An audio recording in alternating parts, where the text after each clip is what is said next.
Olá, estou aqui mais uma vez na minha série de entrevistas que eu estou fazendo, Klebcast, e são entrevistas com pessoas que têm atuação cultural em Belo Horizonte e na região metropolitana de Belo Horizonte, que têm relação com a cidade.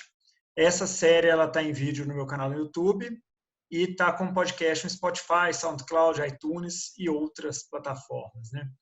Ô Carlão, muito bem-vindo, obrigado pelo ter aceito o convite. Binho, agradeço demais aí o convite. Para mim é uma honra estar aqui compartilhando um pouco da experiência da cidade com você e tenho acompanhado também as outras edições do podcast. Tá muito legal e é isso aí. Valeu. Ô Carlão, geralmente a gente aqui, né, eu tenho esse princípio de não apresentar as pessoas.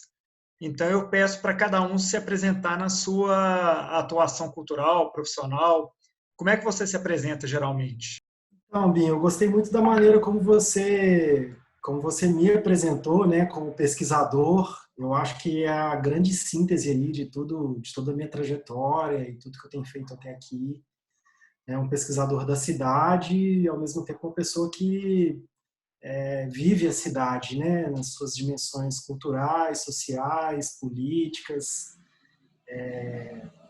e também sei lá, eu me identifico hoje, assim, pensando retrospectivamente, eu me identifico como pesquisador desde antes de fazer pesquisa, né, mas também sou fotógrafo, é, um pouco aí também de agitador cultural, enfim, estou em várias frentes aí na cidade. Acho que é uma característica da,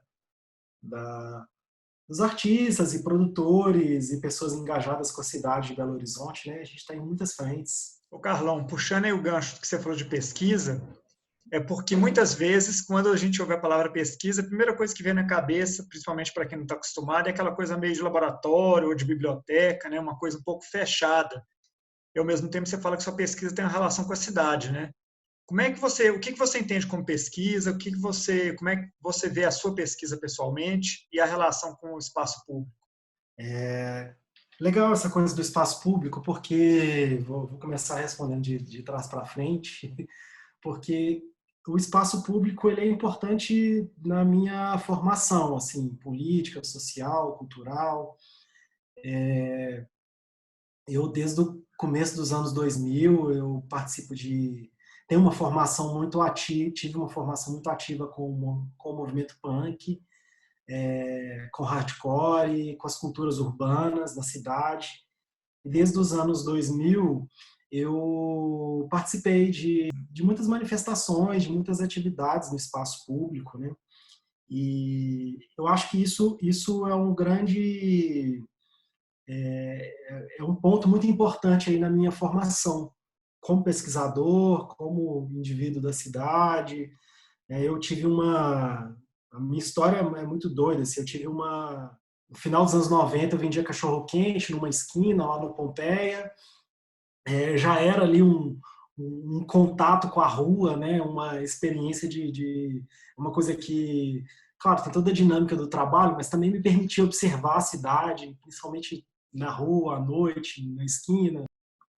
Depois disso eu tive banda, mais ou menos nessa mesma época eu tive banda, viajei muito, toquei muitos cantos pela cidade, fiz turnê em outros países com banda, lancei disco, DVD, é, vivia por aí numa época que assim, banda também era uma coisa meio na tora, assim, a gente não recebia dinheiro para bancar a banda, né? Era um negócio muito na tora. Tem essa coisa do espaço público, ela foi alimentando um pouco esse percurso e ao mesmo tempo a relação com o espaço público na cidade foi delimitando essa experiência de vida que veio a me consolidar como um pesquisador.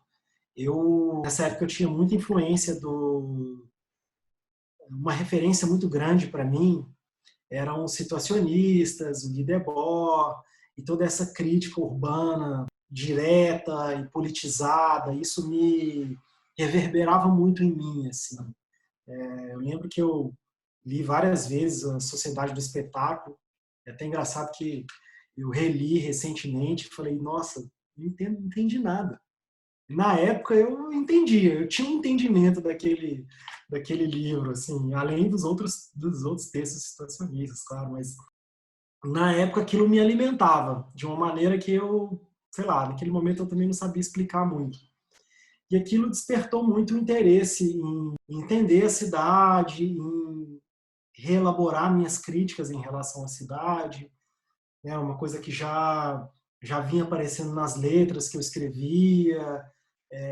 Eu acho que a cultura urbana, a cultura do punk, do hip hop também, ela mobiliza, ela faz com que a gente mobilize muita escrita, né? É um negócio muito bonito, assim. A gente escreve.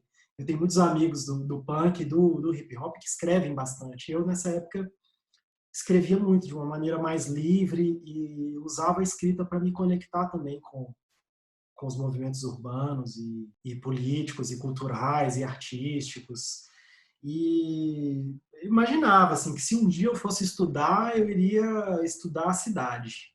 Mas não tinha tanta perspectiva de estudo assim. O rolê com punk, hardcore, para mim era uma coisa muito periférica, assim, era um escape do mundo do trabalho que eu vivia, que era muito intenso e tinha toda aquela coisa, né, do anos 90, anos 2000, assim, muito cultivada pelos nossos pais também, mas esse lance da gente, ó, você vai estudar, você vai se formar em alguma coisa, o estudo vai te abrir portas, vai te dar garantias, né?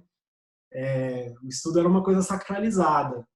E aconteceu que eu acabei entrando num curso de graduação em História, não entrei tão novo quanto os meus colegas e pessoas próximas, assim, mas fui o primeiro do meu núcleo familiar a fazer uma graduação. Isso também me marcou bastante nisso aí, que eu sou de uma família de pessoas ligadas à alimentação. Minha mãe é salgadeira, confeiteira, minha irmã hoje é padeira, e eu também trabalhei muito tempo com isso, assim, com alimentação. Na época mesmo que eu vendia cachorro-quente, eu me tornei vegetariano e vegano e comecei a fazer comida vegana para os amigos e fiquei muitos anos aí me sustentando efetivamente com alimentação.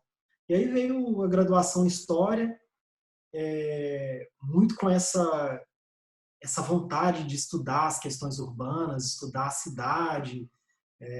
Tinha tinha interesse também na antropologia, nas ciências sociais, nas ciências políticas, e a história acabou me oferecendo um pouquinho de tudo, assim, de certa forma, uma amarração das possibilidades aí. O campo da história ele é muito, muito rico para a gente estudar as experiências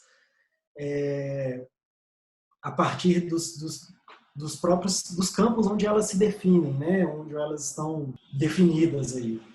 E aí já na graduação, eu estudei a Praça 7 de Setembro, que era uma coisa que estava muito ligada a essa minha experiência com a cidade. Eu lembro que a primeira vez que eu fui no centro da cidade, a Praça 7 me impactou muito, assim. Era uma coisa organizada e ao mesmo tempo desorganizada, mas que funcionava como uma engrenagem e que era meio óbvio, mas eu precisaria me dedicar mais àquilo ali para entender como aquela engrenagem se movia, né? Eram os jogadores de dama num canto, o pessoal vendendo coisa no outro, o pessoal fazendo horário de almoço, desempregado, banca de revista, as pessoas andando, atravessando tudo quanto é canto. E eu tinha uma percepção interessante também, que eu lembrava, lembro que na graduação de História, comecei a pesquisar a Praça 7, comecei a lembrar um pouco dos processos de revitalização da Praça 7, né? E aí, pesquisador, ele parte um pouco não, ele parte essencialmente das inquietações do seu tempo ali, né? A gente elege nossos temas de pesquisa a partir do que toca a gente ali no que a gente está vivendo. E essa coisa das revitalizações, das sucessivas tentativas de organização da Praça 7, do espaço público, eram coisas assim que me deixavam muito inquieto, muito sedento por pesquisar. E aí eu fiz a pesquisa sobre a Praça 7, fiz 2 pesquisas bem interessantes na graduação sobre a Praça 7. Ali eu já encontrei também uma vocação para pesquisa, apesar de que, no meu entendimento, pesquisa e ensino são 2 coisas inseparáveis, né? A academia tem muito uma coisa de separar isso, e assim, acho que o bom pesquisador é um bom professor, e o bom professor é um bom pesquisador. É claro que nem sempre o pesquisador dá aulas institucionalizadas e o professor faz pesquisa institucionalizada, mas as 2 coisas estão muito amarradas. Mas ali eu vi que a relação com a cidade ela ainda era uma coisa que mexia muito comigo. E aí eu terminei a graduação, comecei a trabalhar com patrimônio, que também tem a ver com essa questão da cidade, do urbano, mas já diluída pelos interiores de Minas. E, e tava com a pulga atrás da orelha, assim, com essa coisa do espaço público na cidade, né?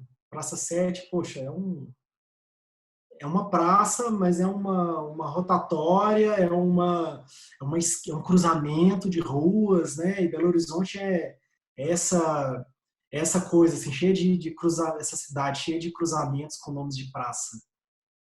Falava, pô, isso é uma praça mesmo? Ou é um cruzamento? Ou quando é que isso já foi uma praça? Isso me chamava muita atenção, assim. E aí não tive muito incentivo nesse processo de terminar a graduação para continuar pesquisando na cidade, porque tinha uma coisa forte ali de uma história que parecia estar resolvida, né? As pessoas falavam comigo, mas da Belo Horizonte, já leu fulano? Fulano já escreveu sobre isso. Já leu ciclano? Ciclano já fez sobre isso. Era como se todas as questões estivessem resolvidas. Eu ia atrás, li e falava, não, mas espera aí, não está resolvendo meu incômodo, sabe? A cidade que eu estou vendo ainda, que eu estou vivenciando ainda está me trazendo outras questões que não estão nos livros, né? E talvez essas questões sejam relevantes para pessoas como eu, para as pessoas do meu tempo que estão vivenciando a cidade também.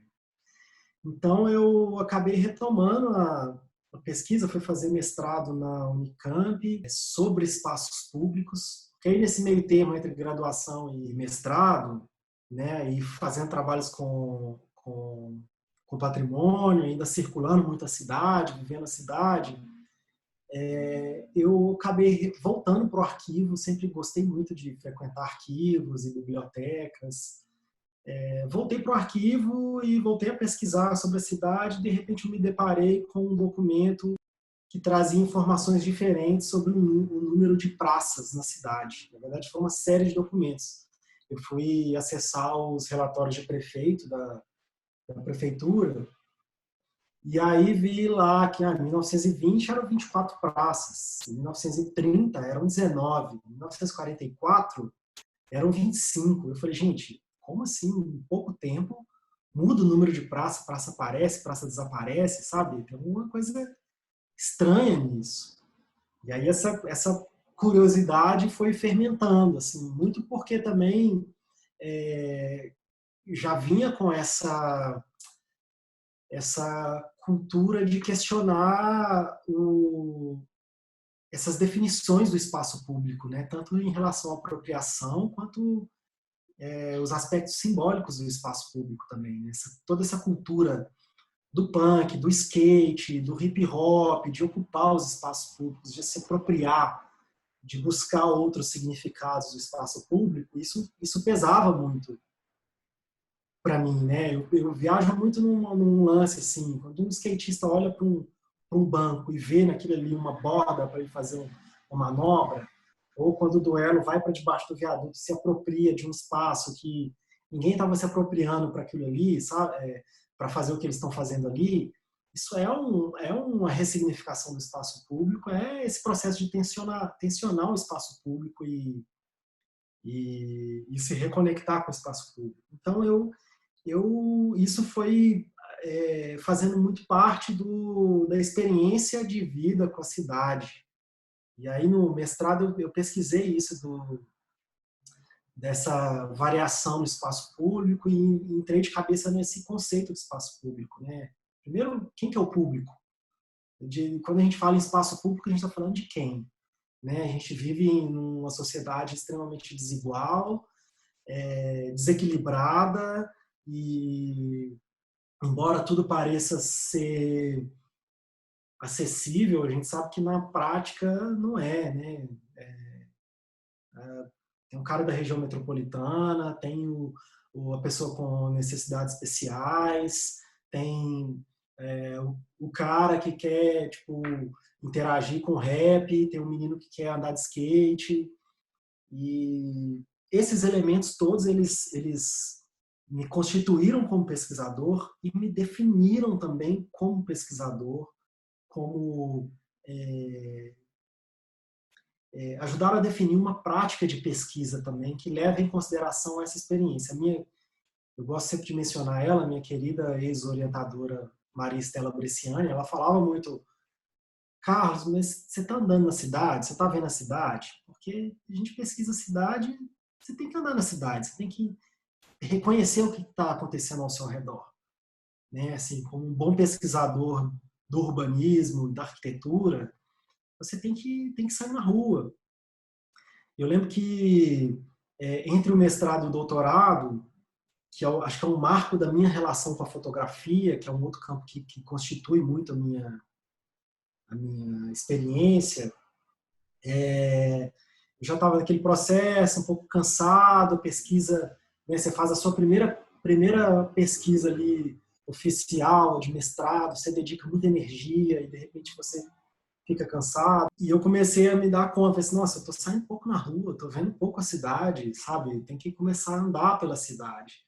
Mas eu não queria andar pela cidade só como pesquisador, buscando mais a pesquisa, não só como pesquisador acadêmico, né? Assim, eu queria fruir da cidade para não deixar que a academia me separasse da cidade, né? Ficar lendo ali um monte de livros sobre a cidade, não pisar na cidade, não é isso. E aí um dia eu achei um equipamento fotográfico encaixotado em casa, uma Pentax Camil, e falei, cara, se funciona, deixa eu ver se funciona. E andei do Floresta, fui até ali o Pedro Cinefoto, comprei um rolinho de filme, coloquei, saí para fotografar. Curiosamente, foi minha primeira câmera mesmo, nunca tinha tido uma câmera na vida. E comecei a fotografar, e comecei a retomar uma outra relação com a cidade também, de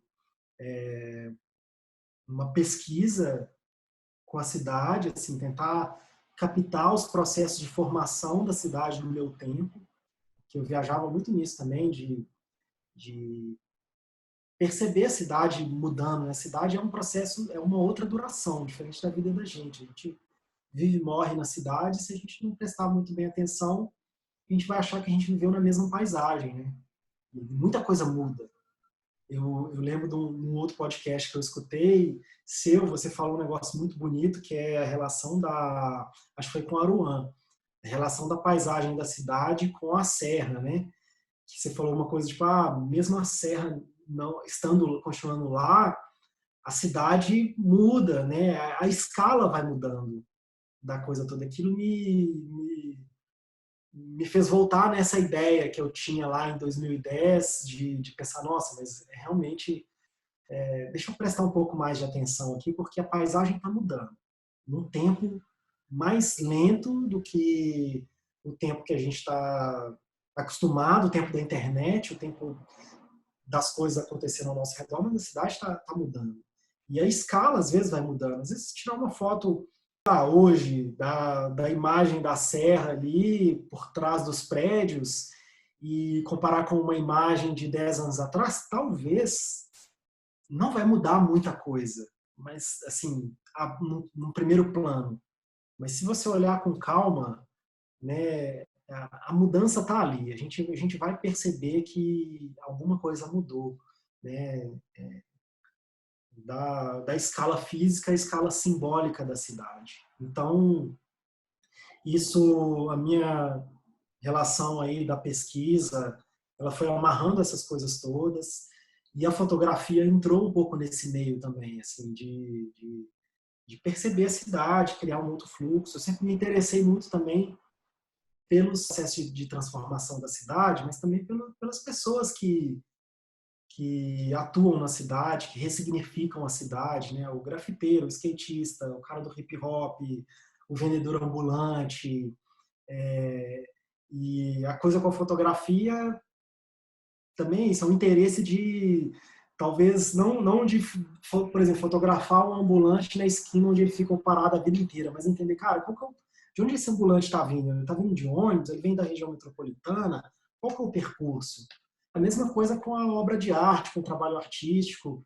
Eu tenho uma linha de trabalho aí com a coisa dos processos artísticos que vai muito nessa pegada também, assim, entender como o artista está construindo o trabalho dele, né? Porque aí é um gancho para eu entender também o lugar desse artista na cidade.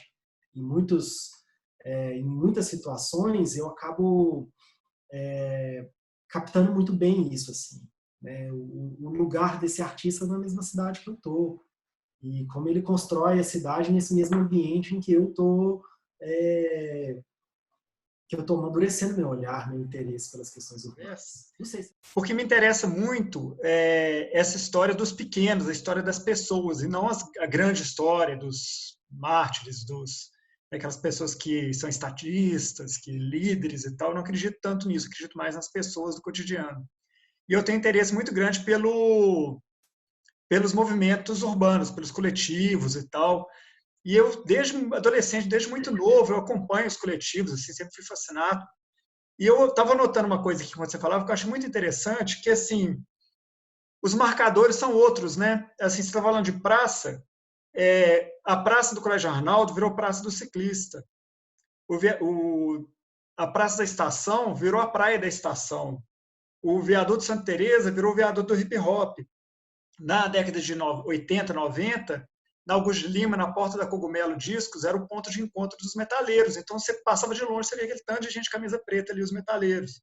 A Praça Fonsarinos, que ironicamente tinha um soldado com a baioneta, era o ponto de encontro dos punks. E se a gente for pensando, dá para fazer uma cartografia histórica, assim, meio que uma cartografia que vai passando pelos momentos da cidade pelos movimentos, né? Assim, eu lembro também que no Eldorado, tinha uma pracinha no Eldorado que era o encontro dos darks, da galera mais dark, assim, de antigamente e tal. E eu sou impressionado, assim, com essa coisa dos coletivos urbanos e a força que tem. Eu, assim, uma coisa que eu estava lembrando, eu com 16 anos, eu ouvia muito, assim, Cólera, Mercenárias, bandas que, Ratos de Porão, bandas que fazem muita parte da minha formação. Não só da formação da rua, mas até de uma formação meio erudita, assim. Porque eu lembro, por exemplo, que a primeira vez que eu tive contato com William Blake foi com uma música da banda Mercenárias que ela gravou um poema do William Blake, Provérbios do Inferno. E aí eu comecei a sacar que assim que dentro da literatura, dentro do estudo que está na biblioteca, tem muita coisa de contestação, né? Então, assim, eu até na sua fala eu comecei a pescar uma coisa assim desse lugar da pesquisa a partir já do coletivo urbano como uma forma de conhecimento, né? Você concorda com isso? O que você acha? Concordo demais. E essa coisa da cartografia da cidade através dos coletivos é um negócio muito, muito importante. Eu acho que tem que ser pensada e feita constantemente, sabe? Óbvio, não só pela academia, né, pelas vias acadêmicas, mas é uma maneira de entendimento da cidade, assim, é um processo de ressignificação do espaço público mesmo. Isso dos punks na Afonso Arinos, lá perto da estátua do soldado, isso é muito emblemático, assim. Punks e não punks que viveram BH nos anos 90, anos 2000, sabem que ali, enfim, que os punks ficavam ali, né? Ficavam lá na porta, os metaleiros ficavam na porta da Cogumelo. É, é um é um aspecto importante, assim. E como historiador, tem esse lance também de pensar, você começou no começo da pergunta, do comentário, né, falando de uma história vista de baixo, de uma história a partir das pessoas, né? Isso é base da formação do historiador dos nossos tempos, assim, aí de 40, 50 anos pra cá, é a base da formação do historiador, assim, pensar, né, quem são as pessoas que realmente estão constituindo a cidade, estão ali constituindo espaço público, né? A Praça 7 é um bom exemplo disso, assim.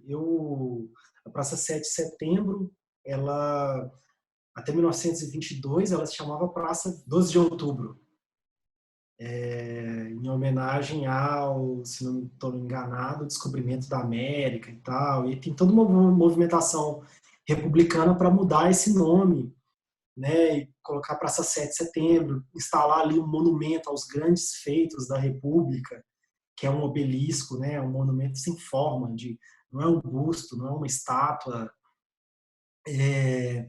E aí, assim, quase que imediatamente a Praça 7 é apropriada por populares e aquele monumento ali vira o obelisco, né? O pirulito, vira o pirulito da Praça 7. É um negócio muito doido, assim.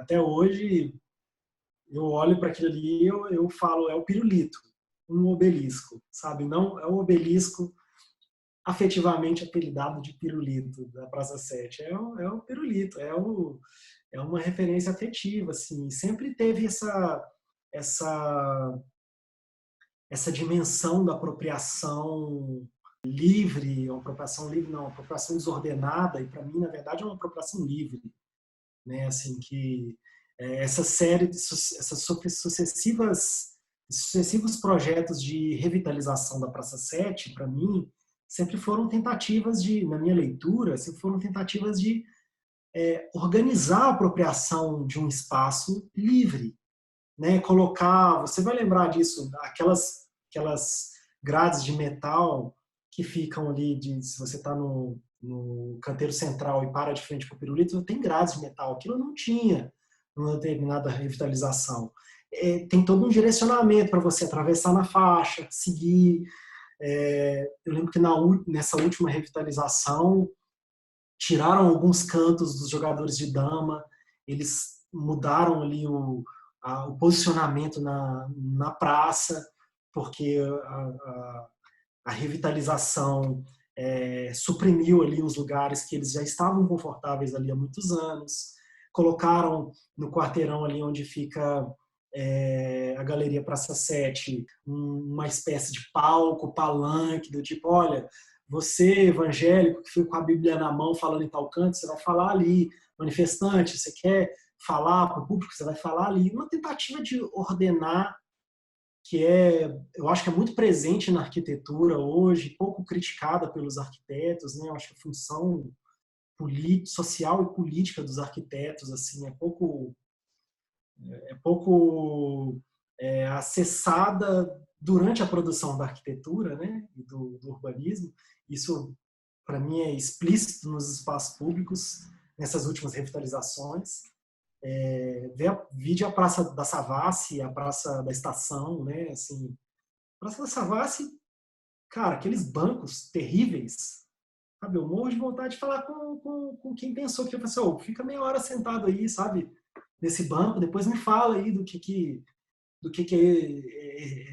são esses equipamentos aí no espaço público para mim, sabe? Então vai pegar um ônibus na Praça da Estação, sabe?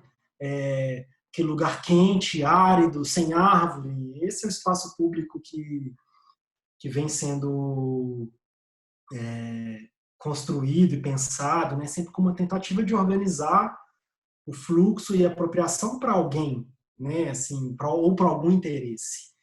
E os coletivos ressignificam isso. A Praia da Estação mesmo é um ótimo exemplo de ressignificação do espaço, né? Assim, ainda que um espaço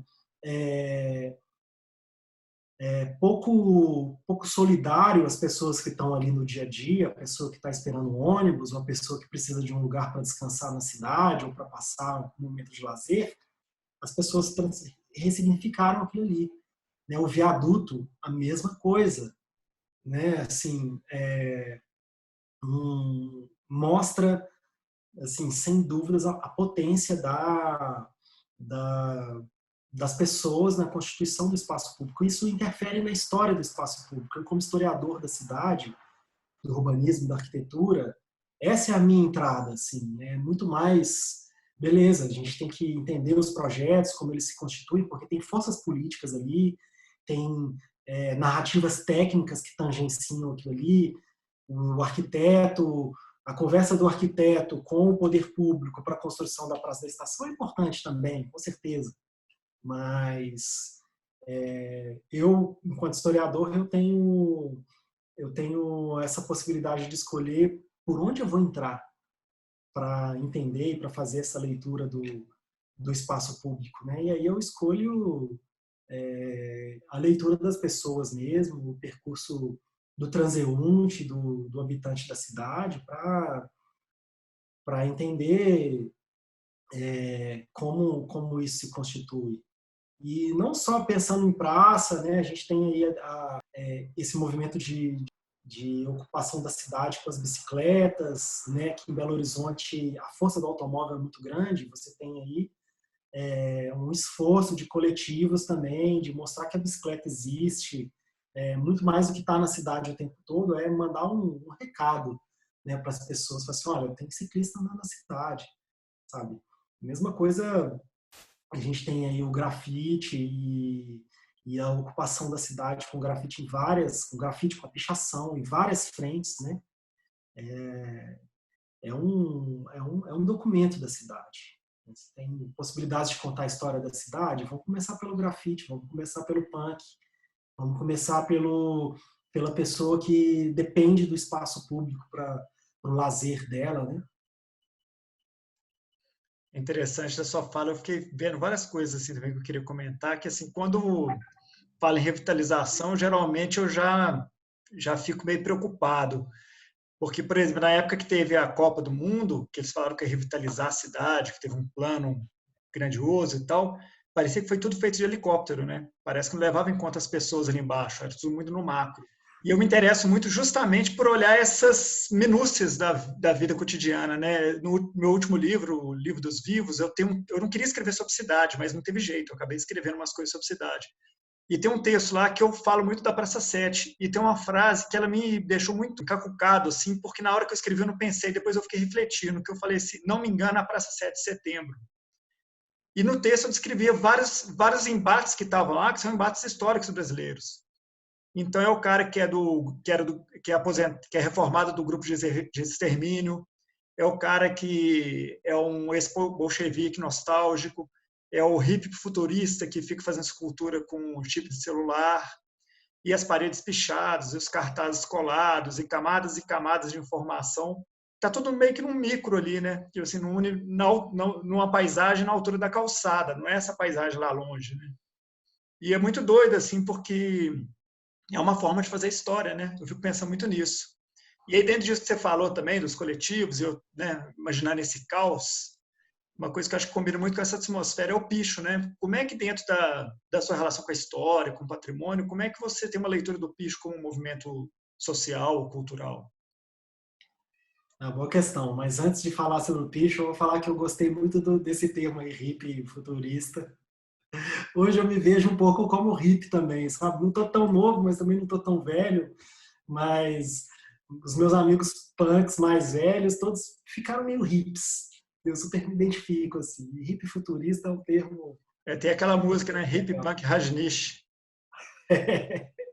mas sobre o picho, assim, o picho é uma expressão legítima da cidade, né? Assim, eu acho difícil pensar a cidade sem picho. Eu falo muito de grafite, mas o grafite tem em vários lugares, né? Tem o grafite vandal, ilegal, e tem um grafite legal também. A gente tem aí o Cura na cidade, né? Que é uma paisagem urbana dos nossos tempos, legitimada nos nossos tempos, né? Talvez daqui a 50 anos, quando a gente olhar para a paisagem, talvez não tenha mais os painéis do Cura ali, tem outras coisas, a gente vai poder contar uma história que são ali. Nesses anos de 2010, 2020, o grafite chegou num lugar que ele pôde ocupar as antenas ali de uma maneira legitimada. Né? Mas isso é só uma pontinha da história. Isso é só uma parte de um processo todo que tem ali que é um processo que herda uma outra história muito potente e, ao mesmo tempo, muito sensível, que é essa da pichação. Que também está num momento louco de se pensar a pichação, porque tem essa relação com os monumentos. Né? Tem vários países aí, né, na Europa que manifestantes estão derrubando monumentos com referências coloniais, racistas, né? E ressignificando essa ideia com o patrimônio. Eu acho que o picho, ele, especialmente no Brasil, ele toca numa questão muito sensível, que é o patrimônio, do patrimônio histórico ao patrimônio privado, né? Ele toca isso diretamente, assim, através do imaginário das pessoas e é muito interessante. A gente teve recentemente um episódio da Igrejinha da Pampulha, né? Muita gente me procurou perguntando: nossa, mas e aí, você trabalha com patrimônio também? E você é historiador e você gosta desses movimentos urbanos, mas não acho que foram longe demais, sabe? Picharam a Igrejinha, patrimônio da Unesco, cartão postal da cidade. Cara, o picho é a expressão da cidade, sabe? A cidade que você vive, ela é tensionada pelo picho, pelo grafite, por várias expressões, né? Pelas manifestações no espaço público. E o picho se comunica diretamente com o espaço público, de onde quer que ele esteja, né? Tá no edifício público, privado, no alto do topo, você vai estar andando na rua, você vai ver, sabe? É onde ganha sentido, relevância. Então, essa coisa com o picho, para um historiador, para uma pessoa que tem uma atuação com patrimônio, ela é, ela é muito delicada e, ao mesmo tempo, muito instigante, assim. Eu gosto muito de ressaltar que espaço público, patrimônio e a própria ideia de cidade, seja num grande centro ou uma pequena cidade, ela é constituída por tensões, né? Assim, não tem a cidade plástica, onde tudo é coordenado, tudo é amarrado, todo mundo está de acordo com tudo, isso não existe.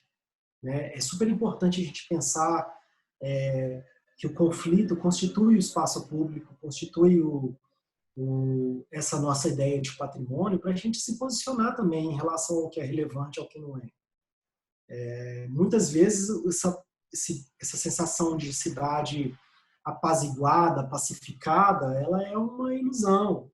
Né? Antes das pessoas estarem derrubando aí estátuas escravocratas, a cidade não estava pacificada. As cidades não estavam apaziguadas. Né? O conflito persistia. Né? Só que nesse tensionamento aí de várias forças, as forças que legitimam essa narrativa da opressão, elas estavam tomando conta, sabe? E o espaço público é isso, é o lugar que você atravessa na faixa, mas você também atravessa fora da faixa, sabe? E não sei, eu vejo o picho muito nesse contexto da cidade, do patrimônio constituído por conflito. Né? Talvez isso tenha uma relação forte aí também com minha trajetória, minha formação com anarquista, minhas primeiras experiências na cidade. Né?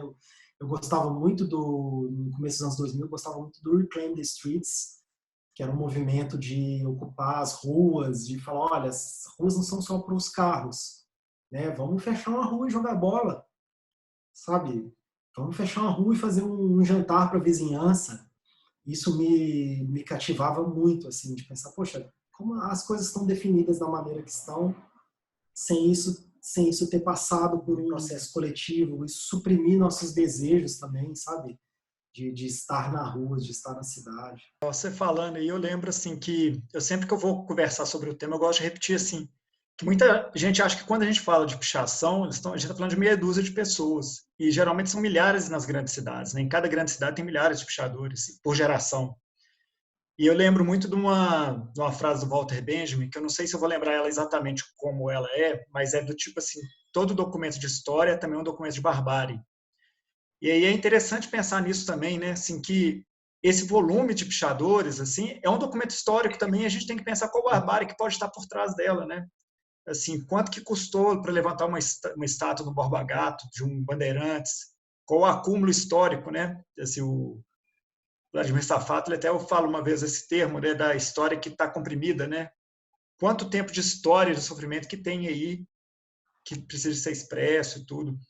Então, assim, a gente estava conversando disso antes, assim, da coisa da democracia, né? Eu vejo muito esse lugar da democracia, do poder se expressar, do poder incomodar, do dissenso, como lugar da democracia. Não essa democracia participativa ali de votar, ou que fica esperando um candidato poder te representar, mas de uma democracia plena e profunda, né? Assim, do povo podendo opinar sobre aquilo que está doendo para ele, né?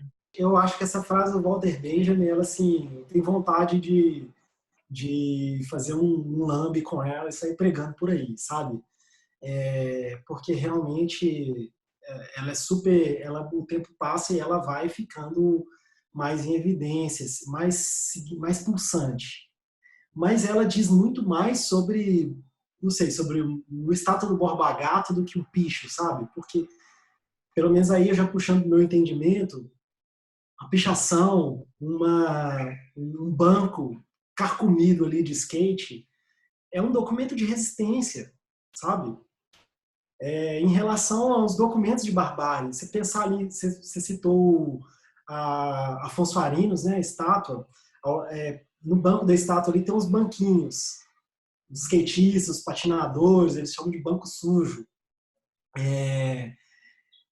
que é todo, o pessoal usa lá para praticar, para mandar as manobras na borda e tal. Aquilo é um documento de resistência, sabe? Embaixo de um documento de barbárie, sabe?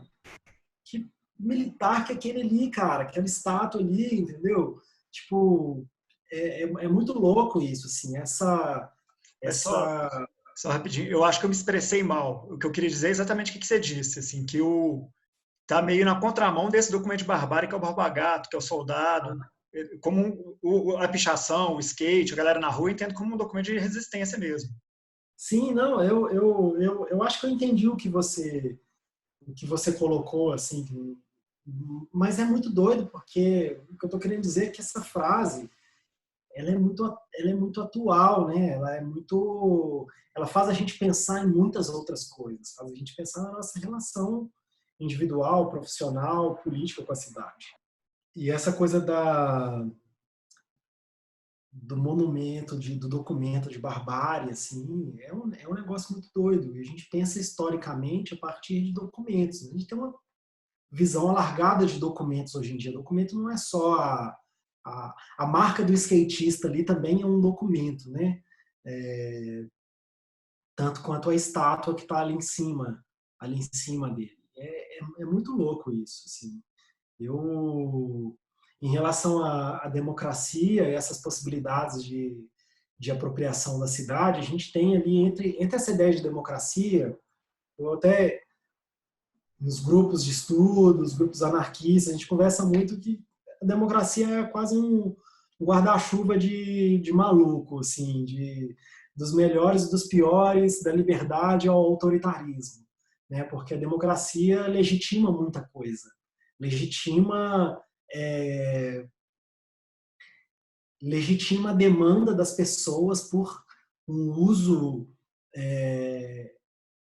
por se apropriar do espaço público para lazer, e também legitima estátuas de opressores no espaço público. Aí pensando no recorte da democracia para a cidade, né? Assim, também é outra coisa ali do tensionamento que é muito forte, né? Você tocou num ponto que eu acho legal, que é isso, assim, a democracia para além da institucionalidade, né? A gente vive aqui em BH esse momento do, do ocupar, do marcar presença, a gente tem aí as muitas e esse movimento de expressão, aí, de mobilização coletiva para ocupar e para buscar um caminho dentro dessa estrutura burocrática, né? E a gente tem aí também outras práticas que continuam, que são tão legítimas quanto qualquer outra dentro desse grande guarda-chuva da democracia, que fazem as coisas na tora, sabe? Tipo, duelo, skatistas na rua, punks na rua, bicicletas na cidade, né? Assim, de certa forma, eu sou bastante crítico com a democracia e seus processos legitimados, né? Porque muitas vezes eles falam, olha, você quer andar na cidade com segurança, apoia fulano de tal, entra com um protocolo aqui para construção de ciclovias, para fazer não sei o que lá e tal. É um processo tão longo e burocrático que você fala, nossa, gente, acho que é melhor eu parar de andar de bicicleta, sabe? Porque senão eu vou ter que parar de trabalhar para poder conseguir andar de bicicleta, para poder acessar esses mecanismos. E a democracia é muito dependente de mecanismos institucionalizados, burocráticos, né, e que moldam a cidade. Então, nesse campo todo, assim, eu acho que a arte urbana, a cultura urbana, de modo geral, em Belo Horizonte, ela tem criado seus próprios mecanismos e esbarrado muito nesses processos institucionais da cidade, né? A gente vira e mexe está aí, sendo acessado para participar de reuniões e tal, enfim, o poder público municipal em Belo Horizonte tem muita gente legal trabalhando ali, muita gente que busca facilitar ainda essa interlocução entre as experiências na cidade, o poder público, mas ainda é uma máquina ali, é uma engrenagem extremamente complexa, sabe? Assim, que olhando, dependendo de onde você olhar, você vai olhar para aquela máquina e vai falar, não, gente, isso não é um carro que eu vou montar em cima e vou andar. Isso é um moedor de carne. Eu vou entrar ali dentro e vai sair uma linguiça, sabe? Escrito artista. Você me fez lembrar, tem uma... Eu sempre me chamou a atenção aquela agenda de bicho que tinha lá no Carlos Prates, que eles até pagaram, infelizmente. E lá tinha uma frase que era assim, nós não precisamos de heróis, nós só precisamos de novatos que ouçam nossos gritos. E eu acho que essa inquietação, essa chama que vai atravessando as gerações, no fundo, ela é muito mais perene, muito mais consolidada do que as estruturas de governo, né? Assim, Uhum. os governos passam, mas tem uma inquietação que segue por gerações. Quer dizer, nós estamos nós dois já meio grisalho aí, continuando esse papo e uma moçada chegando e mandando ver, né? Exatamente. E isso é muito doido você colocar isso, Guim, porque eu acho que tem a ver muito com a minha constituição nisso tudo, porque eu posso olhar o tempo da cidade, eu olho o tempo da cidade também, mas e o tempo das pessoas que estão ali constituindo a cidade, né? E o tempo dessas demandas? É muito louco isso. Isso, como eu comentei antes, assim, isso constitui muito a minha experiência com a fotografia também, assim, tentar captar esse essa outra temporalidade, né? Entender também que são temporalidades que se constituem às vezes, né? A gente, enquanto indivíduo na cidade, indivíduo político, enquanto artista, a gente pode ou tentar se encaixar nessas outras temporalidades e nessas outras estruturas burocráticas, ou também reforçar as condições que nos oferecem autonomia para entender as outras temporalidades. Né? Eu acho que entender, pensando aqui de tudo que a gente já conversou, nesses 40 minutos que a gente está aí, pensar a temporalidade do picho, eu acho que ajudaria o artista, o pesquisador acadêmico, o funcionário público, a todo mundo a repensar se a temporalidade do lugar em que essa pessoa se constitui ali, enquanto indivíduo que atua na cidade, faz sentido, sabe? Porque primeiro que isso ensina a gente a observar a cidade, né? Ensina a gente a pensar também quais valores de cidade a gente está buscando. né? O que na cidade é melhor para a gente? Porque olhando prédios chapados, lindos, maravilhosos, sem nada ali, sabe?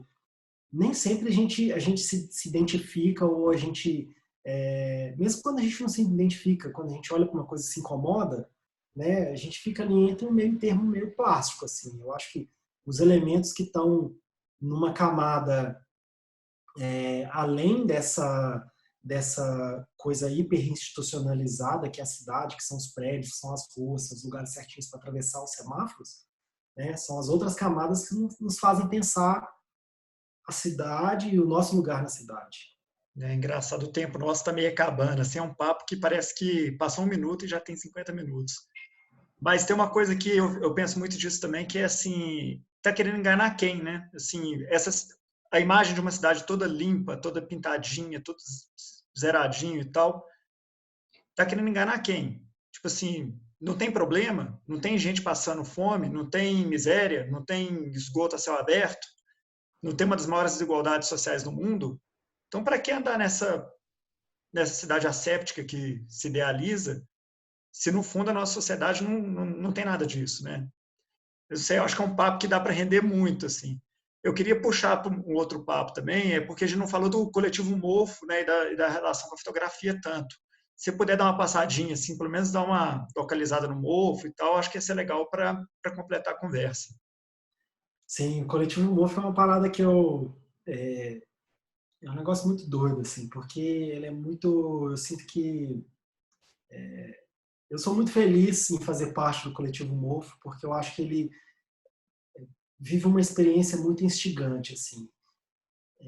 Tem uma relação direta com a cidade, tem uma relação direta com a minha história em particular, mas com a história de todo mundo que está compondo ali também. Apesar de que muita gente fala, eu falo com as pessoas, o coletivo Mofo tem uma relação com a cidade. As pessoas já vêm e falam, não, mas então é um coletivo de fotógrafo de rua, de street photography. Eu falo, não, não. Você vê a cidade até nas fotos sei lá, que o Douglas fez na cachoeira, sabe? Que o Piero fez na praia. É porque é uma condição em que as pessoas se expressam a partir de uma experiência muito forte que elas têm com a cidade. E, bom, o Mofo é um coletivo formado por 10 pessoas. Hoje somos 10 pessoas, já foi 6, 7, 8, hoje somos 10. E é um coletivo de fotografia experimental. No começo foi muito focado com fotografia analógica e a gente se encontrou muito nessa pegada experimental da fotografia. É um coletivo muito heterogêneo, assim, tem fotógrafos de tudo, fazem todo tipo de foto, mas tem essa coisa da experiência urbana que acaba conectando todo mundo, e da vocação experimental, assim. Às vezes eu acho até que o Mofo persegue muito coisas que dão errado na fotografia para poder criar uma linguagem, que isso é muito doido. Assim. O pessoal aparece às vezes com, tô aqui com uma câmera de disquete, o Pinheiro tava com uma Mavica, uma câmera de disquete. Assim, não, tô fazendo experimentos aqui, câmera de disquete e tal. O Vitinho, quando começou a surgir essa ideia de coletivo de fotografia e tal, o Vitinho fotografava com câmera quebrada e filme vencido e ampliava em papel vencido. Eu falava, cara, o que é isso? Sabe? Qual que é a onda aí? E tem toda essa experiência criativa em torno da experimentação, que é um negócio muito, muito legal, que eu vivencio bastante também. Assim. A gente, quando está produzindo projetos em conjunto, quando a gente não está produzindo projetos em conjunto, a gente está reunido, estudando e pensando questões, discutindo projetos individuais, cada um tem ali suas atividades. Eu tenho conversado muito com outros fotógrafos, dando um apoio com outros projetos de outros fotógrafos, né? Assim, além de pesquisar a cidade, eu pesquiso muito arte também, que é uma coisa que eu, no fim das contas, eu não dissocio arte, política e cidade. Para mim é uma coisa muito amarrada. Mas pesquiso muito fotografia, essa relação com a memória, com a materialidade da fotografia. É um negócio que mexe muito com todo mundo no coletivo MoFo, assim, a coisa do negativo, né? Eu acho que quanto mais a gente fotografa digitalmente, quanto melhor são as nossas câmeras de smartphone no bolso, mais a fotografia impressa e o negativo ganham importância, porque são materialidades aí no mundo virtual.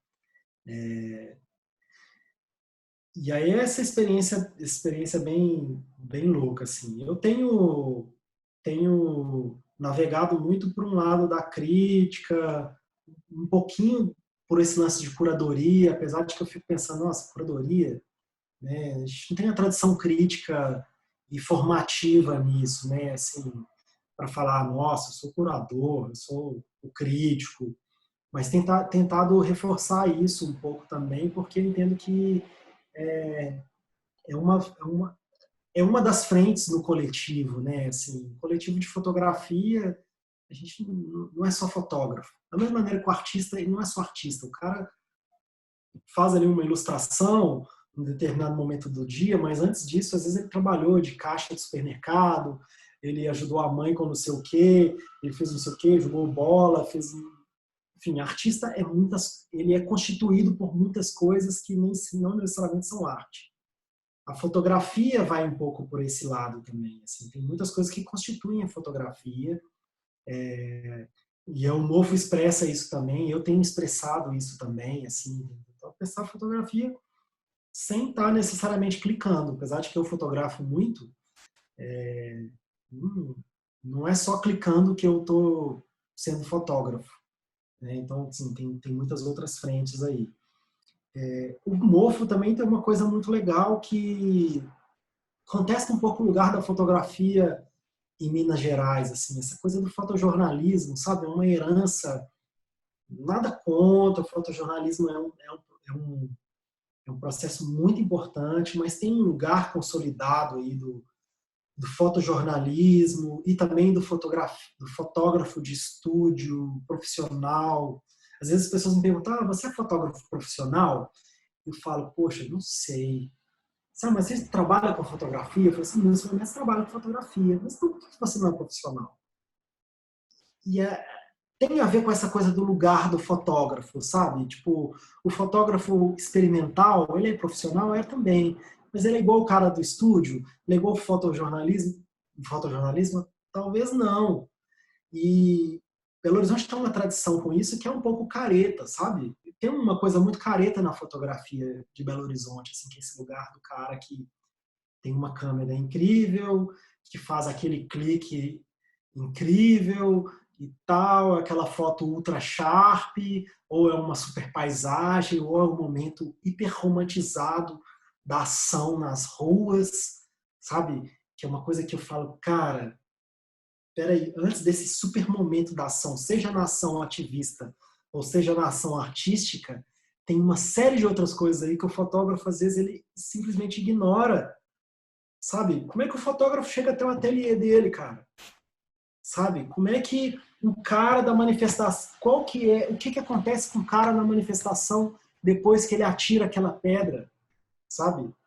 É uma série de coisas ali que tem a ver com o processo das coisas. E aí eu me interesso muito pelo processo das coisas, o MoFo também se interessa muito pelo processo das coisas. Acho que isso tira a gente desse lugar careta, da espetacularização do mundo através da fotografia. O Carlão, dava para conversar muito, assim, muito papo a bater, mas assim, o tempo está chegando meio no fim. Se você quiser fazer algum comentário final e já aproveitar e fazer o jabá. O MoFo está aí nas redes sociais, né? Acho que o coletivo MoFo BH, em BH só tem um, então é fácil de achar nas redes sociais, estamos no Instagram. Nosso Instagram não é necessariamente um portfólio, acho que cada um tem ali percursos individuais. Instagram é mais uma ponte para conversar com as pessoas mesmo. Então, assim, quem estiver escutando pode mandar, se tiver interesse, pode mandar mensagem, pode procurar saber o que o Coletivo MoFo faz, pode trocar uma ideia.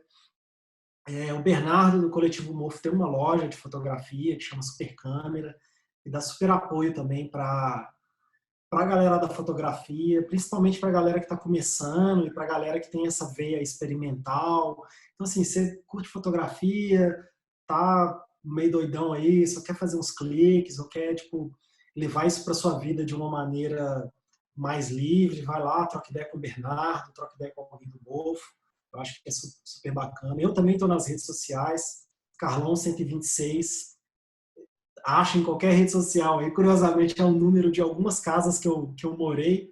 Então, tem aí o Carlão126, dá para achar em tudo quanto é canto também, trocar uma ideia. Tenho conversado muito com a galera da fotografia sobre esse lance de processo, sobre documentar processos. Então, também estou aberto a trocar essa ideia. E o jabá, não sei se é o jabá, mas tem pensado muito nos sonhos e no exercício da imaginação, uma coisa que está muito latente. Eu gosto de falar disso, assim, eu gosto de compartilhar com as pessoas o que está me pulsando no momento, assim. E eu acho que estou lendo Oráculo da Noite, do Siddhartha Ribeiro, A Queda do Céu, do Davi Kopenawa. Eu acho que são duas entradas aí para a gente pensar essa cidade, sabe? Não são livros que tratam da cidade, não são livros que tratam de arte na cidade. Pelo contrário, eles vão para o outro lado, mas eles têm muito a ver com o que a gente está falando. E eu acho que, pensando aí no mundo do Covid e na nossa condição no espaço, né? Condição nos centros urbanos, eu acho que um bom exercício é a gente começar a imaginar outras possibilidades de relação com a cidade. Acho que o hip hop já faz, o punk, o picho, né? Mas ampliar isso aí para manter aceso o nosso exercício de imaginação em relação do que é a vida na cidade, do que é a experiência na cidade, né? A fotografia, levar isso para todos os cantos. Então fica aí um pouquinho do que o Carlão tem para compartilhar agora, nesse exato momento em que o podcast está sendo gravado.